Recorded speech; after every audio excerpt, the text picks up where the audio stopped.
A crowded airport terminal. 2 aggressive officers. 1 man singled out simply because of the color of his skin. It is a scene we have heard about entirely too many times. But this specific encounter at Chicago O'Hare International Airport ended with a twist no one, especially the 2 profiling cops, ever saw coming.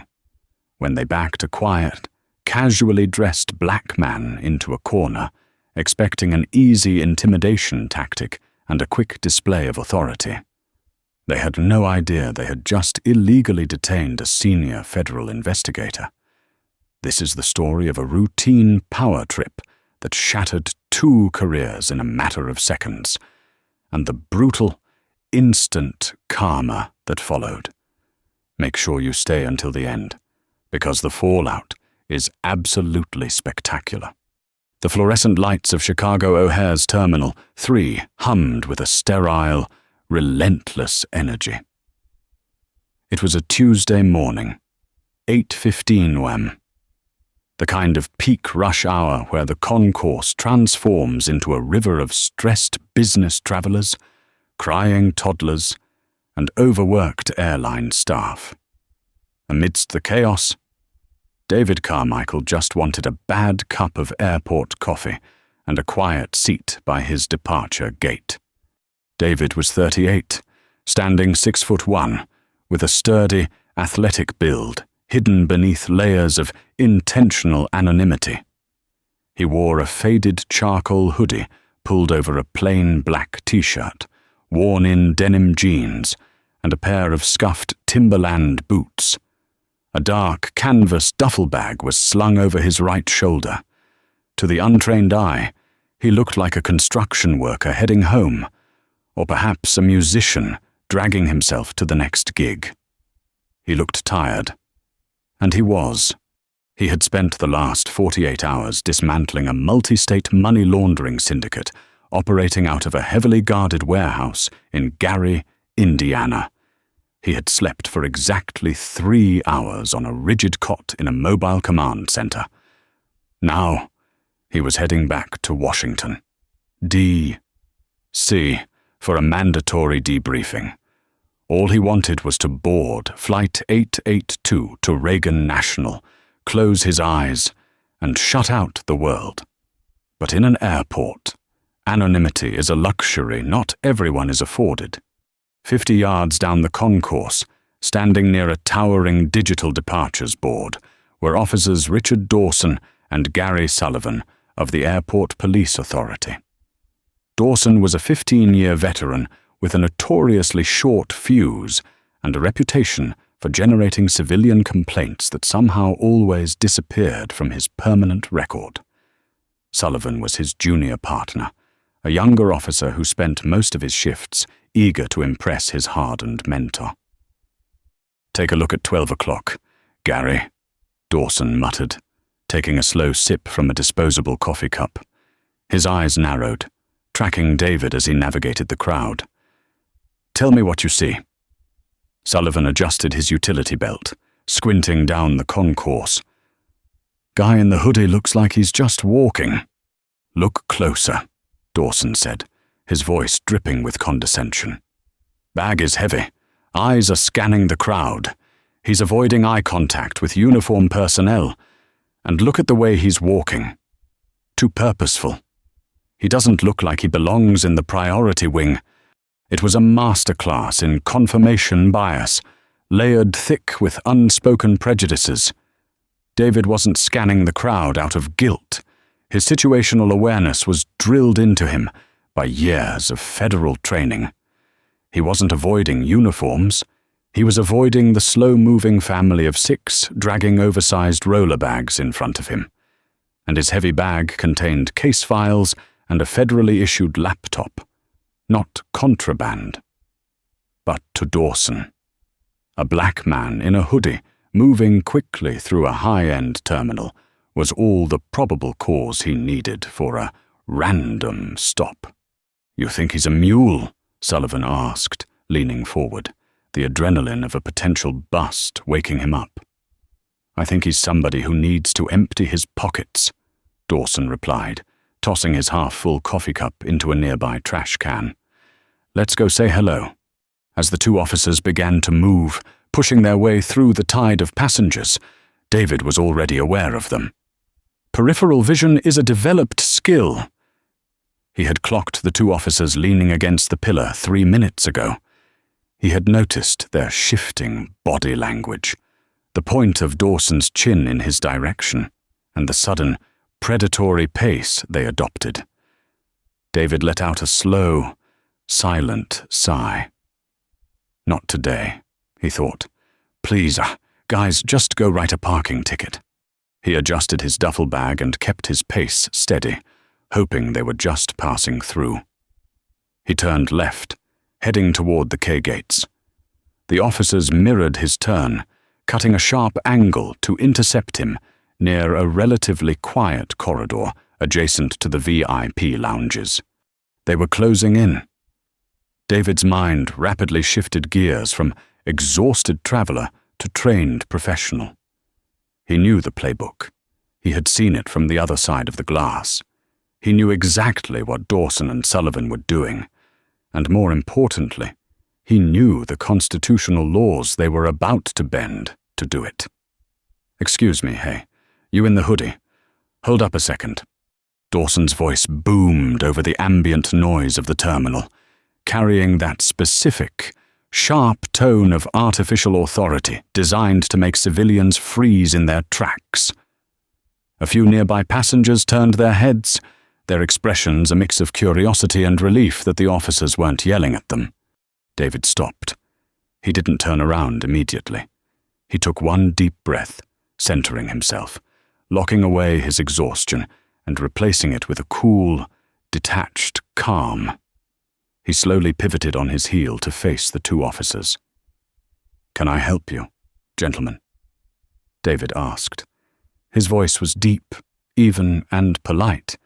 Dawson stepped directly into David's personal space, a classic intimidation tactic.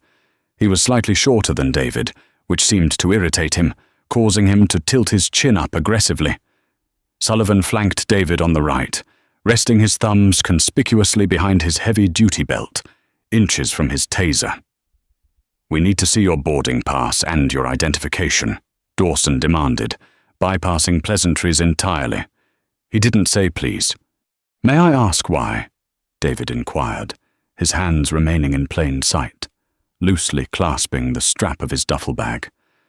"Did I commit a traffic infraction while walking?" Dawson's jaw tightened. He didn't like people who asked questions. He liked people who stammered, apologized, and complied out of fear. "This is a secure area of the airport. We are conducting random security stops. We need to verify you have a legitimate reason to be in this terminal. I've already cleared TSA security at the main checkpoint," David pointed out reasonably. "You can't get into this terminal without scanning a valid boarding pass and going through the scanners, which means my presence here is already verified." Sullivan chimed in, trying to sound as tough as his partner. "We aren't TSA, we're airport police, and my partner asked for your ID. Are you refusing a lawful order?" David looked at Sullivan, reading the nervous energy radiating off the younger cop. "I'm not refusing anything, officer. I'm simply asking for the reasonable, articulable suspicion that justifies an investigatory stop under Terry versus Ohio. Because unless I am suspected of committing a crime, being about to commit a crime, or having just committed a crime, you are detaining me without cause." The citation of case law hung in the air like a dropped anvil. A middle-aged woman in a business suit, dragging a small silver suitcase, paused nearby, sensing the tension. A few other travelers slowed their pace, their eyes darting between the casually dressed black man and the two bristling cops. Dawson's face flushed a deep, mottled red. In his mind, a suspect quoting the law was the ultimate sign of disrespect and guilt. "Listen to me very carefully, pal," Dawson snarled, dropping the professional pretense. I don't care what Wikipedia page you read this morning. You match the description of an individual involved in narcotics trafficking in this sector. Now, hand over the ID, take the bag off your shoulder, and place it on the ground. It was a blatant lie. David knew there was no bulletin. He knew there was no description. It was a fabricated excuse to force compliance. Officer Dawson, David said, reading the man's silver name tag. I am going to ask you to step back. You are making a massive mistake right now. I am simply trying to catch a flight to Washington. The only place you're catching a flight to is central booking if you don't comply. Dawson shot back, stepping even closer, until he was close enough that David could smell the stale coffee on his breath. Take the bag off. Now. No, David said quietly. The word dropped the temperature in the corridor by 10 degrees. Sullivan's hand moved off his belt and hovered over his handcuffs. Dawson's eyes widened in genuine shock. He wasn't used to hearing the word no. Are you resisting? Dawson asked, his voice dropping into a dangerous, theatrical octave, clearly meant for the bystanders to hear. I am giving you a lawful order to surrender your bag for a search, and you are resisting. I am declining an unlawful search, David corrected, his voice remaining remarkably steady. He knew exactly where the security cameras were positioned in this corridor. He knew there was a high-definition dome camera right above the nearest departure screen, capturing every single frame of this interaction. I do not consent to searches. I do not consent to seizures. And unless I am under arrest, I am going to turn around and walk to gate K16. Dawson reached out, his thick fingers grabbing the sleeve of David's worn leather jacket, yanking him backward. You aren't going anywhere. The moment Dawson's hand clamped onto David's jacket, the dynamic of the encounter shifted from an illegal detention to an assault. David's reaction was instantaneous, driven by years of close-quarters defensive training, but restrained by absolute professional discipline. He didn't strike the officer. He didn't yell. Instead, he planted his feet, dropped his center of gravity slightly, and locked eyes with Dawson. Remove your hand from my person, right now, David commanded. The polite, exhausted traveler was gone.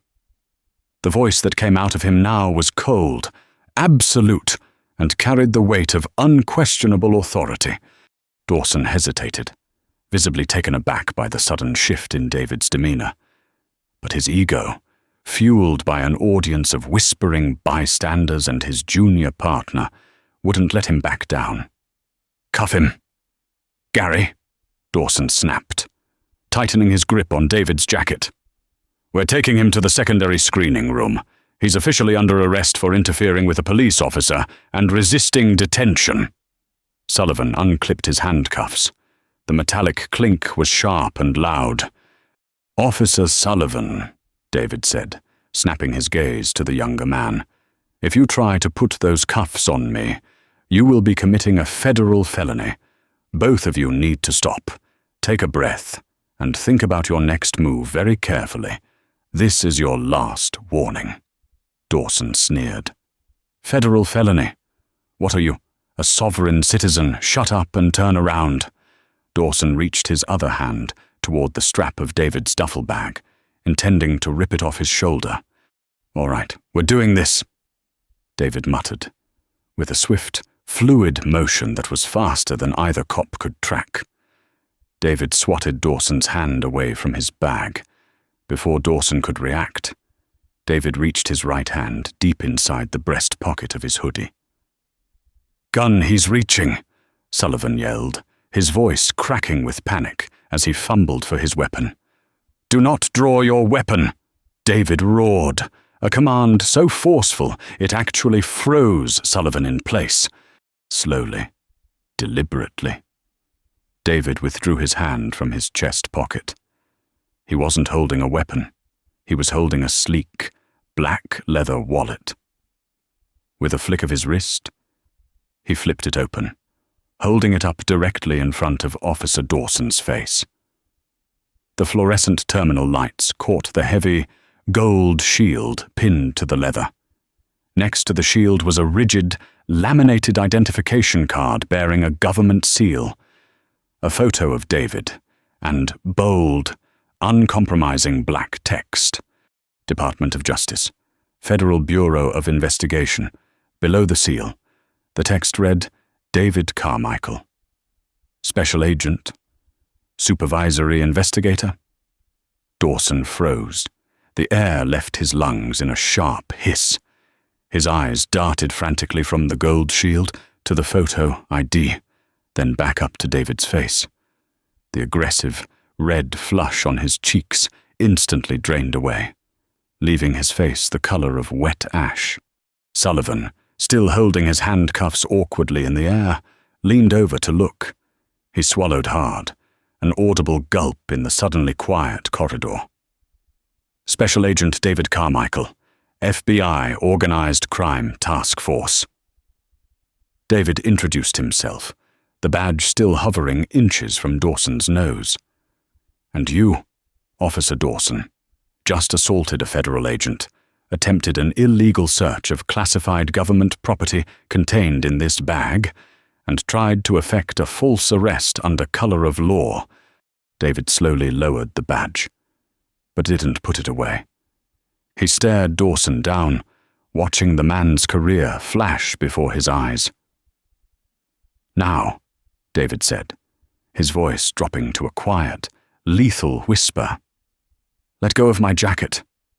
Dawson's fingers uncurled from the fabric, as if the jacket had suddenly caught fire. He took a stumbling step backward, almost tripping over his own boots. Agent Carmichael. Dawson stammered, his tough guy persona collapsing into a puddle of terror. We didn't know. You weren't displaying your credentials? I am under no obligation to display my credentials to satisfy an unconstitutional fishing expedition, David replied coldly. You targeted me the moment you saw me walk past your coffee stand. You bypassed dozens of people carrying bags, acting frantic, rushing to gates. You picked me out because of how I look, and you fabricated a story about a narcotics suspect to justify it. Sir, it was a misunderstanding. Sullivan piped up, his voice shaking. We were just following terminal security protocols. David turned his freezing glare to the younger officer. Don't insult my intelligence. Sullivan, I sat in a squad car for 6 years in Baltimore before I got my shield. I know exactly what you were doing. The problem is, you picked the absolute worst person in this airport to try it on. A crowd had definitely formed now. Several people had their smartphones out, recording the aftermath. The sight of 2 aggressive cops suddenly cowering before a calm, casually dressed man had drawn an audience. Just then, a voice broke through the murmurs of the crowd. What is going on here? Dawson Sullivan. Pushing her way through the ring of onlookers was Nancy Brentwood, a senior TSA supervisor, flanked by another airport police sergeant. She took one look at the 2 pale officers, then looked at David, her eyes dropping immediately to the open FBI wallet in his hand. Sergeant, David said, addressing the newly arrived ranking officer. My name is Special Agent Carmichael. Your 2 officers here just attempted an unlawful detainment and assault. I need you to secure their badge numbers, confiscate their body camera footage immediately, and direct me to your precinct captain, because we are about to have a very long, very serious conversation. The walk from Terminal 3 to the Airport Police Authority's main administrative precinct was a silent, suffocating march. Sergeant Ramirez, the supervisor who had intervened, led the way, his face grim and tight. Behind him walked Special Agent David Carmichael, his demeanor as composed and unreadable as a slab of granite. Trailing 10 paces back, flanked by 2 other quiet officers, were Dawson and Sullivan. Neither of them spoke. The bravado that had fueled Dawson just 15 minutes earlier had evaporated, replaced by a cold, sickening dread that settled heavily in the pit of his stomach. The precinct was a stark contrast to the glossy, sunlit expanses of the airport terminal, hidden behind an unmarked security door near baggage claim. It was a drab labyrinth of cinder block walls, flickering fluorescent tubes, and the smell of stale coffee and industrial floor wax.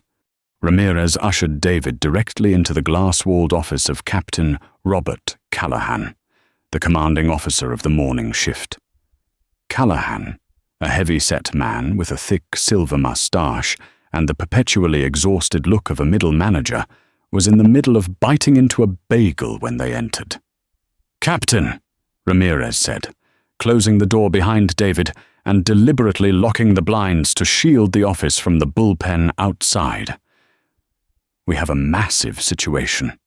Callahan wiped his mouth, his eyes darting from Ramirez's tense posture to David, who remained standing, his posture perfectly straight. "What kind of situation?" David didn't wait for the sergeant to explain. He reached into his jacket, retrieved his leather wallet, and placed it open on Callahan's desk. The gold shield gleamed harshly under the desk lamp. "Captain Callahan," David said, his voice stripped of any conversational warmth. "My name is Special Agent David Carmichael, FBI Organized Crime Task Force. 20 minutes ago. 2 of your officers, Dawson and Sullivan, stopped me without probable cause or reasonable suspicion, attempted an illegal search of my belongings, and physically assaulted me when I declined to surrender my property." Callahan stared at the badge. The color drained from his face so fast, he looked physically ill. He looked up at Ramirez, praying for a contradiction. "Ramirez, tell me this is a joke." "It's not." "Cap," Ramirez said softly. "I pulled them off him near the VIP lounges. There's a crowd. Bystanders were filming." Callahan dragged a heavy hand down his face, letting out a breath that sounded like a deflating tire. He knew Dawson. He knew Dawson was a liability, a bully who had skated by on union protections and a severe lack of departmental oversight. But this was the nightmare scenario. "Agent Carmichael, please, sit down." Callahan scrambled, gesturing to a vinyl chair. "I am profoundly sorry. Let's figure this out. I'm sure it was a gross misinterpretation of our security mandates. Do not insult me by calling it a misinterpretation, Captain," David interrupted, remaining standing. "It was textbook racial profiling. Dawson saw a black man in a hoodie carrying a duffel bag, decided I didn't belong in the priority terminal, and fabricated a non-existent narcotics bulletin to force an unconstitutional stop. He then physically grabbed me. But that isn't even the worst part." David unzipped the heavy canvas duffel bag he had been carrying and pulled out a reinforced, matte black Pelican case. He set it on the desk next to his badge. "Do you know what this is?" "Captain," David asked. Callahan shook his head slowly, his eyes wide. "This is a federally encrypted hard drive," David explained, tapping the top of the case.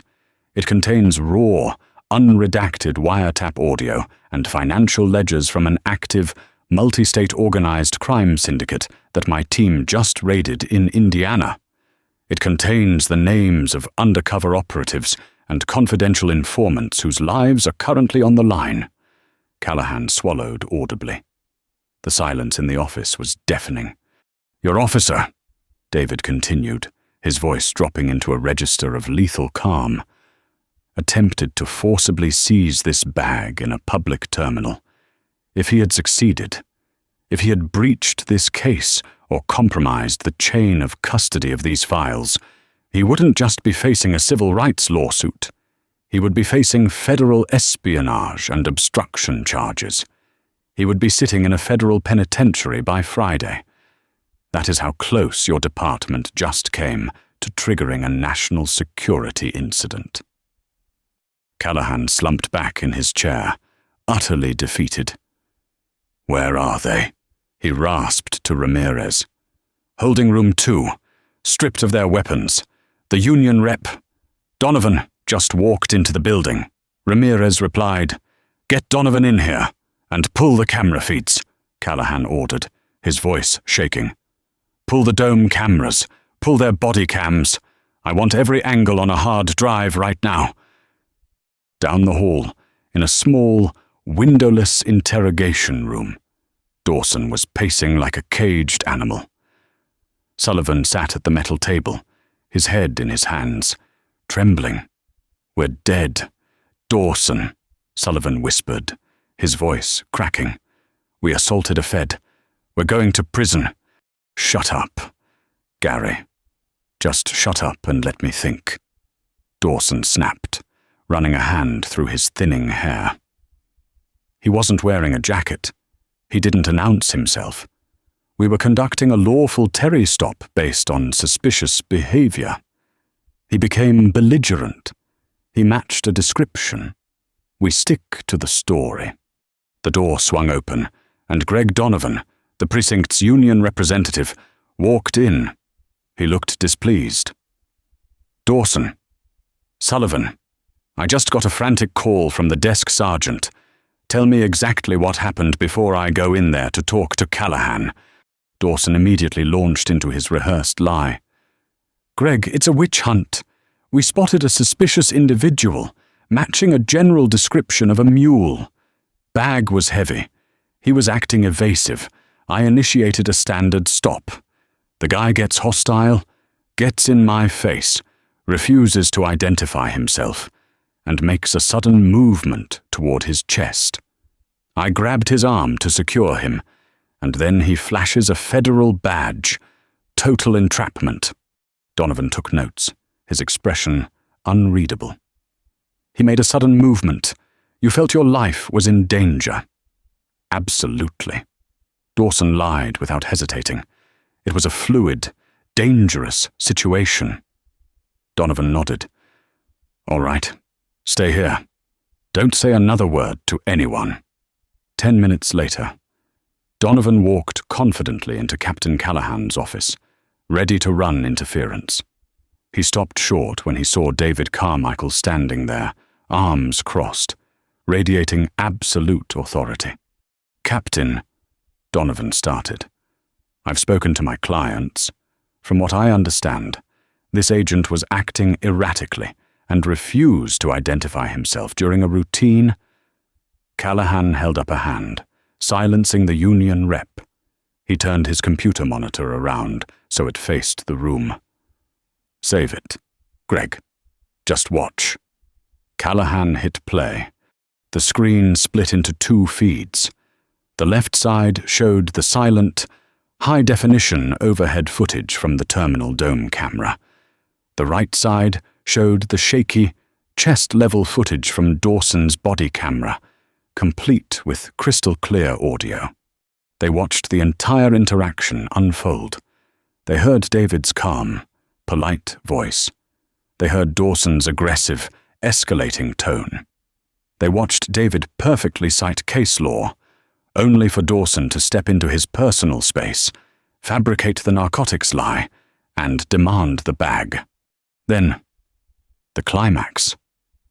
The bodycam footage showed David standing perfectly still, his hands in plain sight. It captured Dawson barking a command, reaching out, and violently grabbing David's jacket. It captured David's lightning-fast block, and his slow, telegraphed reach into his pocket, accompanied by his clear, authoritative command not to draw weapons. The video ended with the gold FBI badge filling the frame of Dawson's body cam. Donovan stared at the frozen frame, the color slowly leaving his face. He closed his notebook and tucked his pen into his shirt pocket. He was a union man, paid to protect cops. But he wasn't a miracle worker. "Well," Donovan muttered, clearing his throat. "That is not the version of events Officer Dawson just provided me. No kidding." Callahan spat, furious. "He lied to you. Greg, he lied on the tape. He assaulted a federal agent, and he nearly compromised a classified DOJ investigation. He's done. I want his badge, and I want Sullivan's badge."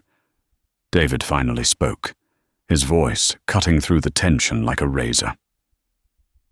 "Captain Callahan," David said. "Taking their badges is a good start, but this isn't an internal department matter anymore.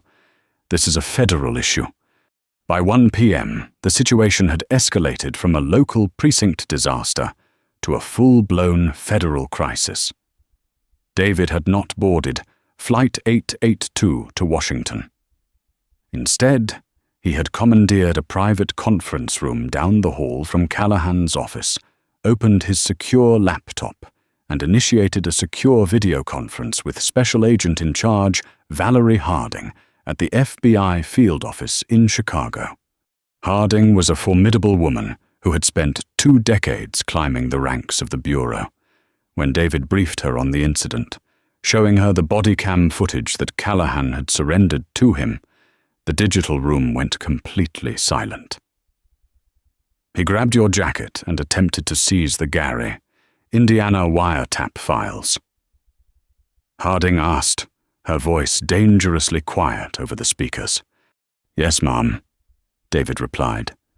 And based on the body cam audio, the stop was entirely pretextual. It was a racial profile, pure and simple.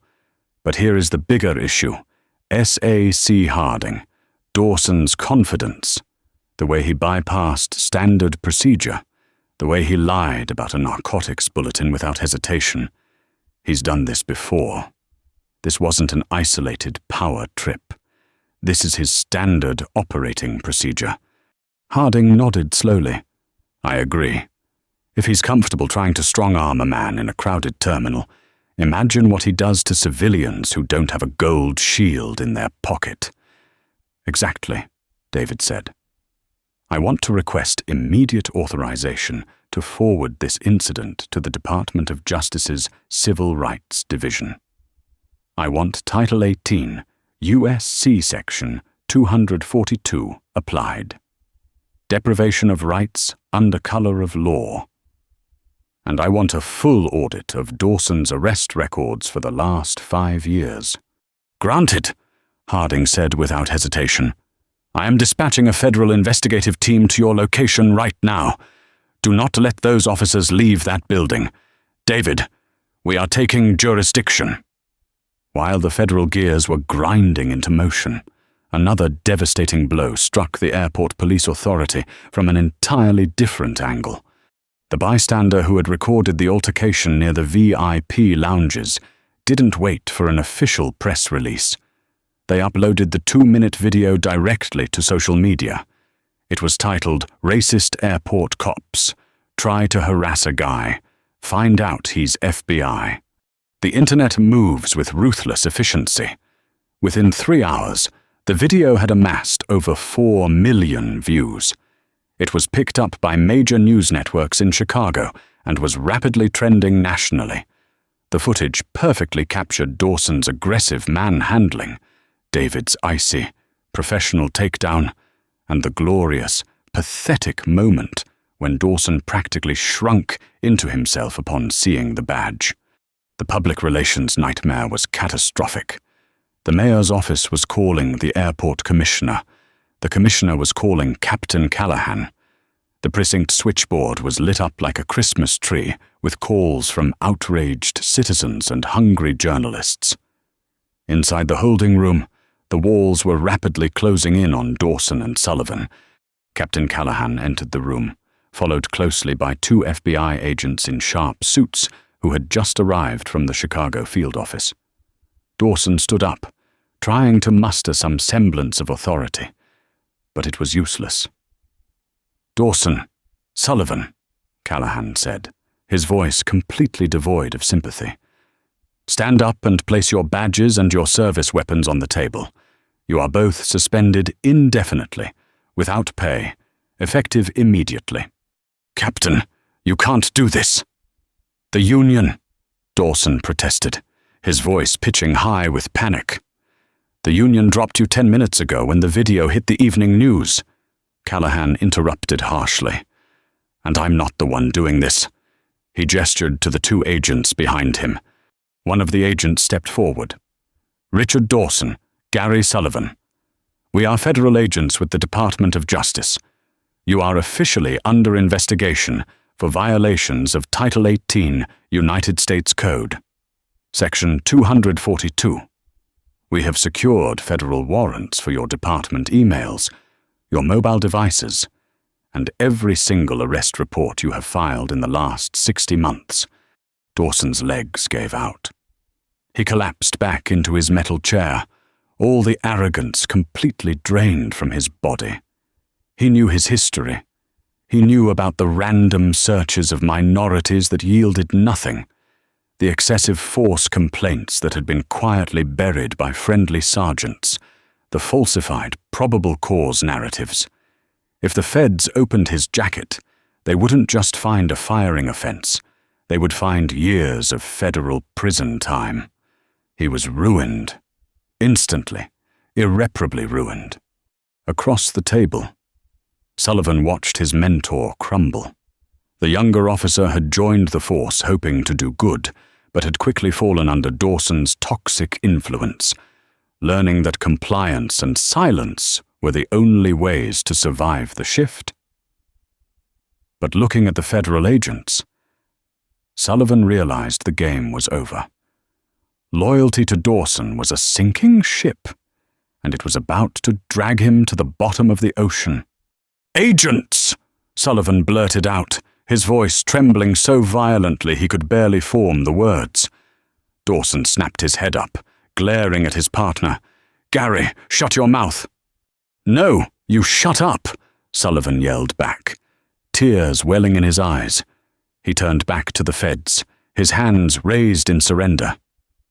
"I didn't want to touch him. Dawson told me to cuff him. He does this all the time. He tells me to look for heavy bags on minorities and make up a reason to stop them. I can prove it. I kept a log in my locker. I'll tell you everything. Just, please. I'll testify against him." The betrayal hung in the air, thick and absolute. Dawson stared at Sullivan, his mouth opening and closing soundlessly. The hard karma hadn't just arrived. It had kicked the door off the hinges and completely dismantled his life. In the span of a few hours, he had gone from an untouchable predator in a uniform to a disgraced, federally indicted suspect, betrayed by his own partner. Back in the conference room, David Carmichael stood by the window, looking out over the tarmac as a massive 747 lifted into the cloudy Chicago sky. He closed his laptop. The adrenaline had faded, leaving only a bone-deep exhaustion. He didn't feel a sense of triumph. There was no joy in taking down dirty cops. It was just a grim necessity. He thought about how close the situation had come to violence, and how easily a man without his training, without his badge, could have been beaten, arrested, or worse, simply for walking to a gate. The door opened behind him, and Captain Callahan walked in. The older man looked like he had aged 10 years in the last 5 hours.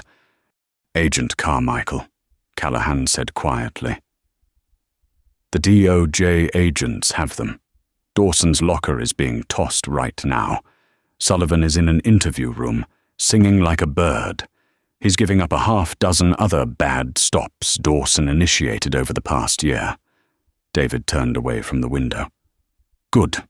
Ensure the victims of those stops are contacted and provided with the federal file numbers.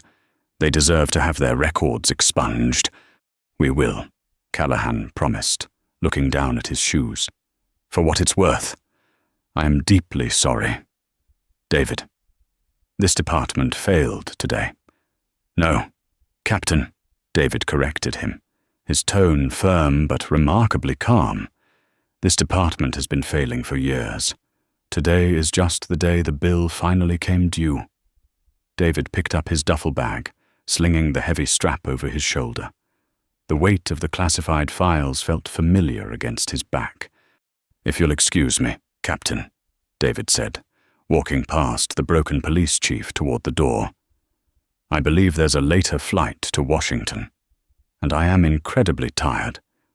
By Wednesday morning, the video of Special Agent David Carmichael dropping his badge on Officer Richard Dawson had bypassed viral status and become a cultural flashpoint. It was broadcasting on a continuous loop across every major cable news network, generating thousands of reaction videos and dominating the digital public square. The Airport Police Authority was in full crisis containment mode, but there was no containing a fire this massive. Behind the scenes, the Department of Justice was not interested in public relations. They were interested in a surgical dissection of Richard Dawson's entire career. Special Agent in charge, Valerie Harding, assigned two of her most relentless investigators, Special Agent Rebecca Quinn and Special Agent Jonathan Brody, to lead the historical audit of Dawson's arrests, operating out of a secured conference room at the Chicago field office. Quinn and Brody began pulling thread after thread, unraveling a tapestry of corruption that went far deeper than anyone had initially anticipated. Dawson wasn't just a bully with a badge and a racial bias. He was a predator running a highly profitable extortion racket. The breakthrough came 48 hours into the investigation, during Gary Sullivan's second proffer session. Sitting in an interrogation room with his attorney, the young, terrified officer broke down completely. He confessed that Dawson specifically targeted individuals he believed were unlikely to fight back minorities, people with heavy accents, and travelers who looked panicked or disoriented. Dawson would initiate an illegal stop, threaten them with detention, and then conduct an inventory search of their bags. If he found cash, large amounts of it, he wouldn't log it, Sullivan admitted, staring at his trembling hands. He would tell the traveler that he was confiscating the money under suspicion of civil asset forfeiture tied to narcotics. He told them if they challenged it, he would arrest them and put them in the federal system. Most of them were just scared. They walked away. Dawson kept the money. Quinn and Brody immediately subpoenaed Dawson's financial records. The paper trail was devastatingly clear. While Dawson lived on a modest municipal salary, his bank accounts showed a pattern of structured, untraceable cash deposits occurring precisely on the days he worked the morning shift at Terminal 3. He had paid off a $70,000 mortgage on a lakeside cabin in Wisconsin entirely in cash over 3 years. The karma that was coming for Dawson was no longer just about a civil rights violation. It was a sprawling federal indictment encompassing theft of property under color of law, wire fraud, tax evasion, and witness intimidation. Dawson's world collapsed with terrifying speed.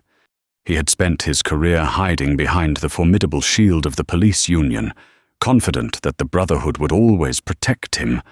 But the sheer undeniable nature of the video, coupled with the immediate federal takeover, made him radioactive. The union president publicly distanced the organization from Dawson, explicitly stating they would not fund his legal defense against federal criminal charges. Desperate, Dawson tried to hire a high-profile private defense attorney. The lawyer took one look at the trending video, the DOJ press release, and the asset freeze order the FBI had just slapped on Dawson's bank accounts, and demanded a $200,000 retainer, paid up front in cleared funds. Dawson, locked out of his stolen wealth, couldn't pay it. He was forced to accept a public defender. His personal life disintegrated just as fast. The press had swarmed his suburban home. His wife, humiliated by the national spectacle and horrified to discover that the renovations on their house were funded by money extorted from innocent travelers, packed her bags and left him, taking their teenage daughter with her. Within 2 weeks of the incident at Terminal 3, Richard Dawson was sitting alone in a cheap, rented motel room, stripped of his badge, his gun, his family, and his freedom, waiting for the inevitable knock on the door. When the knock came, it wasn't a gentle tap. It was the heavy, rhythmic pounding of the FBI execution team. Brody and Quinn led the entry, arresting Dawson at 6 a.m. on a Tuesday. As they placed the heavy steel handcuffs on his wrists, the very same type of cuffs he had eagerly tried to slap onto David Carmichael, Dawson wept. There was no bravado left. The bully had finally been cornered by a force he could not intimidate. Meanwhile, in Washington, David Carmichael had returned to his standard routine, though routine was a relative term for the organized crime task force. He had successfully delivered the encrypted hard drives from the Gary, Indiana raid, resulting in the dismantling of a massive trafficking syndicate. He was summoned to the director's office on the top floor of the J. Edgar Hoover building. The director of the FBI, a stern man with 30 years of intelligence experience, shook David's hand warmly. "You handled yourself with extraordinary restraint, Agent Carmichael," the director said, gesturing for David to sit. "Most men would have escalated that situation physically. You let the law do the heavy lifting. You did the Bureau proud." "Thank you, sir," David replied, his tone remaining rigorously professional. He didn't smile. The director noticed. "You don't seem particularly victorious." "David, Dawson is facing 20 years. The system worked." David leaned forward, his hands clasped together. "With all due respect, Director, the system only worked because I had a gold shield in my pocket. If I was just an accountant, or a construction worker, or a teacher trying to get home to my family, Dawson would have ruined my life that morning. He would have planted something, or escalated it until I reacted. And I'd be the one sitting in a cell right now with a destroyed reputation."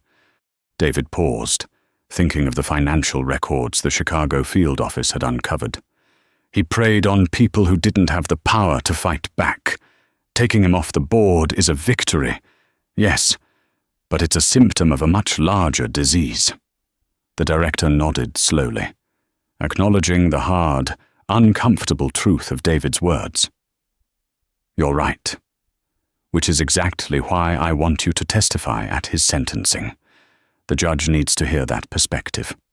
8 months later, the bitter chill of a Chicago winter rattled the heavy glass windows of the Everett McKinley Dirksen United States Courthouse. Inside courtroom 14, the atmosphere was suffocatingly tense. The trial of United States versus Richard Dawson had been swift and brutal. Dawson's public defender, a sharp but overworked attorney named Sarah Jenkins, had tried to argue that Dawson was the victim of a chaotic airport environment and poor departmental training. It was a futile effort. The prosecution, led by Assistant United States Attorney Benjamin Sterling, dismantled the defense with surgical precision. Sterling didn't just play the viral video, he brought the victims into the light.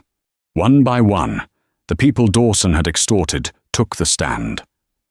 There was Maria Fernandez, a grandmother whose life savings of $4,000 cash meant for her grandson's medical bills had been seized by Dawson without a receipt.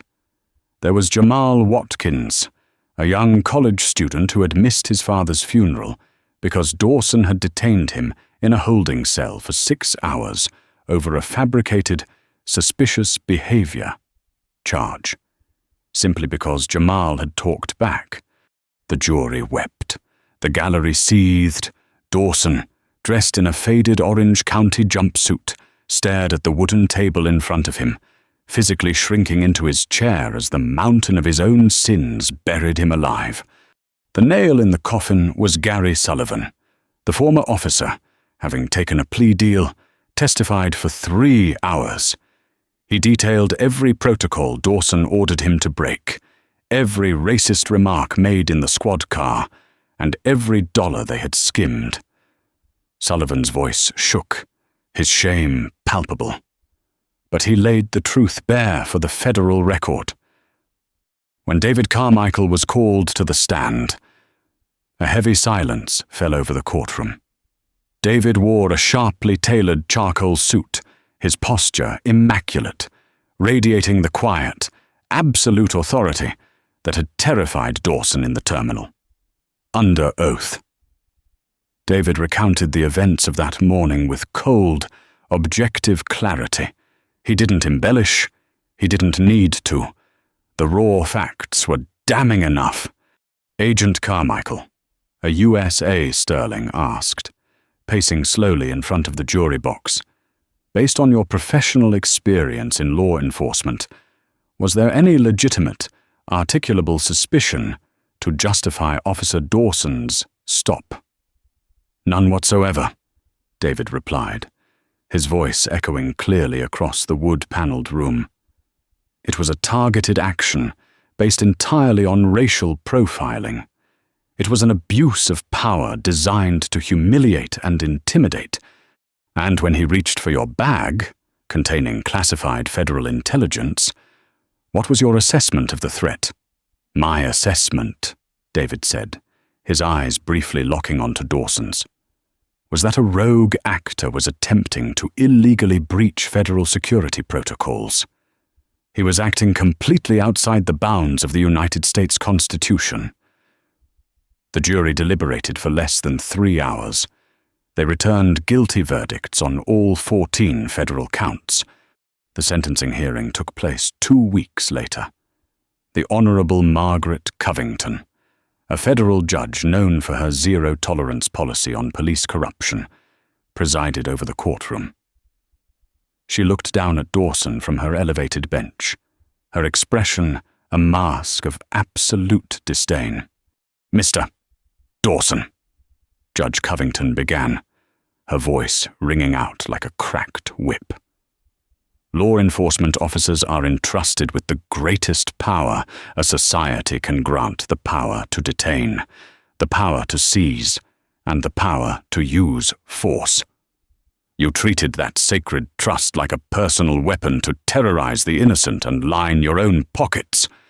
Dawson stood before her, flanked by U.S. Marshals. He was sobbing quietly, his shoulders shaking.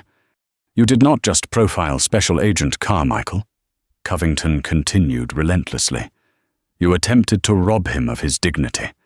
When you discovered he was a federal agent, your courage vanished. You are not a protector of the peace. Mr. Dawson, you are a coward who hid behind a badge to bully those you deemed beneath you. Today, the shield you disgraced offers you no protection. Judge Covington adjusted her glasses and delivered the fatal blow. On the counts of deprivation of rights under color of law, wire fraud, and extortion, I sentence you to a total of 144 months in a maximum security federal penitentiary. You will serve this sentence without the possibility of early parole. Upon your release, you will be subject to 5 years of supervised probation, and you are permanently barred from holding any position of public trust. 12 years. Federal time. Dawson's knees buckled. If the marshals hadn't caught him by the elbows, he would have collapsed onto the courtroom floor. He was dragged out of the room, his wails echoing down the marble hallway, long after the heavy oak doors swung shut. Gary Sullivan, recognizing his cooperation, was sentenced to 18 months of federal probation, community service, and a lifetime ban from law enforcement. He walked out of the courthouse a free man, but a broken one, destined to carry the stain of his complicity forever. Outside the Dirksen courthouse, the winter sky was beginning to clear, letting a few sharp rays of sunlight pierce the clouds. David Carmichael stood on the steps, pulling the collar of his wool overcoat up against the wind. He was approached by Jamal Watkins, the young college student who had testified earlier in the week. Jamal looked nervous, shifting his weight from side to side. "Agent Carmichael," Jamal asked softly. David turned, offering a respectful nod. "Mr. Watkins, you did a brave thing up there on the stand. Taking on a cop in court isn't easy." "I only did it because you caught him," Jamal said, shoving his hands into his jacket pockets. "When he did it to me, I tried to tell people. I tried to file a complaint. They basically laughed me out of the precinct. They told me I was lucky he didn't charge me with resisting. I thought that was just how the world was going to be for me." Jamal looked up, meeting David's eyes. "When I saw that video of you putting him in his place, it felt like I could finally breathe. Thank you. Not just for busting him, but for showing everyone exactly who he was." David looked at the young man, seeing the lingering exhaustion of a trauma that Dawson had callously inflicted. He reached out and shook Jamal's hand, a firm, grounding grip. "You never have to accept an abuse of power, Jamal," David said quietly. "The badge is supposed to be a promise to the public, not a threat. And when they break that promise, we break them." David turned and walked down the steps, blending into the busy stream of pedestrians navigating the Chicago streets. He was anonymous again, just another man in a dark coat walking through the city, but the ripple effect of his refusal to back down had shattered a corrupt system, freed dozens of silenced victims, and delivered a brutal, uncompromising dose of justice that the city would not soon forget. What a spectacular downfall. Richard Dawson thought he had absolute power over anyone who crossed his path, but the universe delivered the ultimate reality check when he targeted the absolute wrong man. Special Agent David Carmichael didn't just defend himself. He exposed a predator and tore down a localized system of corruption with nothing but calm, professional, and lethal precision. It is a powerful reminder that true authority doesn't need to scream, and that those who abuse their power will eventually find themselves facing the full, terrifying weight of the justice system. If this story of brutal, instant karma and justice served resonated with you, do us a huge favor. Hit that like button to help push this story out to more people. Share this video with anyone who loves a perfect twist ending, and make sure you subscribe and turn on notifications so you never miss our next incredible true story. Leave a comment below. What would you have done if you were in David's shoes?